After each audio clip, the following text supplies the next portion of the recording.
ദൈവത്തിൻ്റെ അതിപരിശുദ്ധ നാമം വാഴ്ത്തപ്പെടുമാറാകട്ടെ.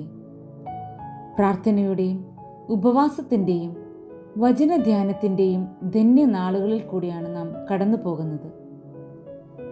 തിന്മയിൽ നിന്ന് നന്മയിലേക്ക്, ലൗകിക ചിന്തകളിൽ നിന്ന് ദൈവിക ചിന്തകളിലേക്ക് മനസ്സ് പുതുക്കി രൂപാന്തരപ്പെടുവാൻ നമ്മെ തന്നെ ദൈവകരങ്ങളിലേക്ക് ഈ ദിനങ്ങളിൽ സമർപ്പിക്കാം. ഇന്നത്തെ അല്പസമയത്തെ ആത്മീയ ചിന്തയ്ക്കായി തിരഞ്ഞെടുത്തിരിക്കുന്ന വേദഭാഗം മലാക്കി പ്രവചനം 3-ാം അധ്യായം 16-ാം വാക്യം. യഹോവ ഭക്തന്മാർ അന്ന് തമ്മിൽ തമ്മിൽ സംസാരിച്ചു, യഹോവ ശ്രദ്ധ വെച്ചു കേട്ടു. God listens to our conversations. എത്ര മനോഹരമായ ഒരു വാഗ്ദത്തമാണ് നമ്മെ ശ്രദ്ധ വെച്ച് കേൾക്കുന്ന ഒരു ദൈവം നമുക്ക് ഉണ്ട് എന്നുള്ളത്. എന്നാൽ നമ്മുടെ സംഭാഷണങ്ങൾ, നമ്മുടെ വാക്കുകൾ എപ്രകാരമുള്ളതാണ്?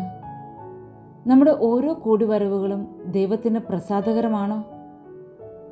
എഫേസ്യർ 4:19 ഇപ്രകാരം പറയുന്നു, കേൾക്കുന്നവർക്ക് കൃപ ലഭിക്കേണ്ടതിന് ആവശ്യം പോലെ ആത്മീക വർധനയ്ക്കായി നല്ല വാക്കല്ലാതെ ആകാത്തതൊന്നും നിങ്ങളുടെ വായിൽ നിന്ന് പുറപ്പെടരുത്.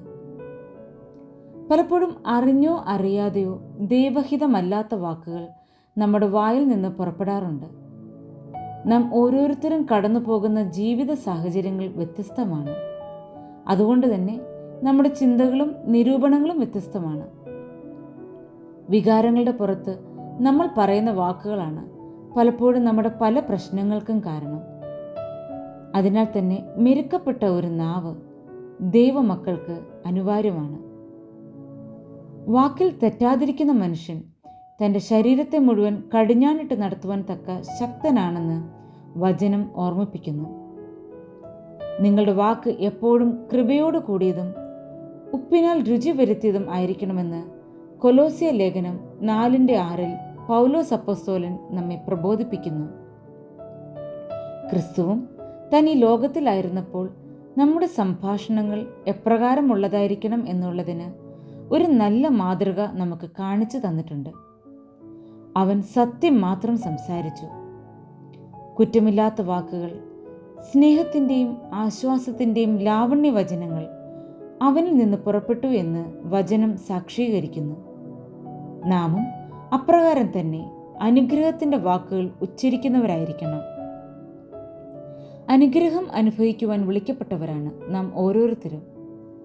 നമ്മുടെ വാക്കുകൾ ആരെയും മുറിപ്പെടുത്തുവാനോ തളർത്തുവാനോ ഇടയാക്കരുത്. മറ്റുള്ളവരെ വാക്കുകൾ കൊണ്ട് താങ്ങുവാൻ അറിയേണ്ടതിന് നമുക്ക് ശിഷ്യന്മാരുടെ നാവ് തന്നിരിക്കുന്നു എന്ന് വചനം പറയുന്നു. തളരുന്നവരെ താങ്ങുവാൻ, ബലപ്പെടുത്തുവാൻ, ഉത്തമമായ വാക്കുകൾ പുറപ്പെടുവിക്കുവാൻ നമുക്ക് കഴിയണം. യിരെമ്യാ പ്രവചനം 15:19 യഹോവ ഇപ്രകാരം അരുളി ചെയ്യുന്നു, നീ അധമമായത് ഒഴിച്ച് ഉത്തമമായത് പ്രസ്താവിച്ചാൽ നീ എൻ്റെ വായു പോലെയാകും. അതായത് അധമമായ ശാപത്തിൻ്റെ, നിരാശയുടെ, വിദ്വേഷത്തിൻ്റെ വാക്കുകൾ ഒഴിച്ച് അനുഗ്രഹത്തിൻ്റെ, നന്മയുടെ, സ്നേഹത്തിൻ്റെ ഉത്തമമായ വാക്കുകൾ ഉച്ചരിച്ചാൽ നാം ദൈവത്തിൻ്റെ വായു പോലെയാകും. നാമും നമ്മുടെ തലമുറകളും അനുഗ്രഹവും അഭിവൃദ്ധിയും പ്രാപിക്കും. പ്രിയമുള്ളവരെ, ദൈവം നമ്മുടെ സംഭാഷണങ്ങളെ ശ്രദ്ധ വെച്ച് കേൾക്കുന്നു. അതിനാൽ മെരുക്കപ്പെട്ട ഒരു നാവിനായി അനുതാപത്തോടെ നമുക്ക് അപേക്ഷിക്കാം. നാവിൽ കൂടി ചെയ്ത പാപങ്ങളെ ഏറ്റുപറഞ്ഞ് ഉപേക്ഷിക്കാം. സ്വർഗത്തിൽ നിന്ന് അഗ്നി ഇറങ്ങി നമ്മുടെ നാവിനെ ശുദ്ധീകരിക്കുവാനായി യാചിക്കാം. ശുദ്ധിയുള്ള അതരത്തോടെ വാക്കുകളിൽ നീതിയുള്ളവരായി ജീവിക്കുവാൻ ദൈവം നാം ഓരോരുത്തരെയും ശക്തീകരിക്കട്ടെ.